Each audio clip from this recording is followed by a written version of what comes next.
За одоо бүрдэл хэсгүүдээ нэгтгсэн бүрдэл хэсгүүдээ бүгдээрээ хэрж бэлтгэе. За мөн багш нь та нарт одоо тодорхой харагдуулахын тулд өөр өнгийн утсыг ашиглаж байгаа шүү.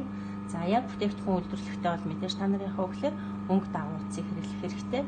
За бүрдэл хэсгүүдээ хэрэгтэй юу бүгний арын бүрдэл хэсэг маань дээдлэлтэй гарч байхаар байрлуулад за ингээд хэрэгнэ.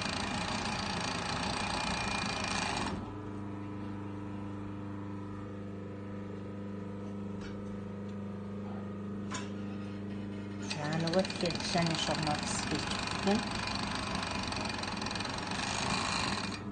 За одоо энэний дараа бид нар яах вэ гэхээр хормон шугамаа хэрнэ хэрэгтэй мэдээж яах нь өнгө тал нь дээрээ гарч байхаар за зүүнийхээ татсан дээгээс мэдээж нь харуулж байрлуулаад хэрх хоёдлыг хий. За энэ хэрэгтэй түрүүчийн хэрсэн дотрийн ойдлыг маш сайн анхаарах хэрэгтэй. За бүрдэл хэсгийн ирмэг маань юу бүгнийхээ урд тал руу харж байхаар байрлуулж нугалж хэрэг соёлыг хийх хэрэгтэй шүү.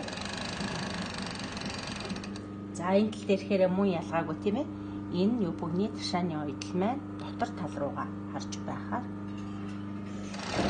байрлуулаад хийнэ.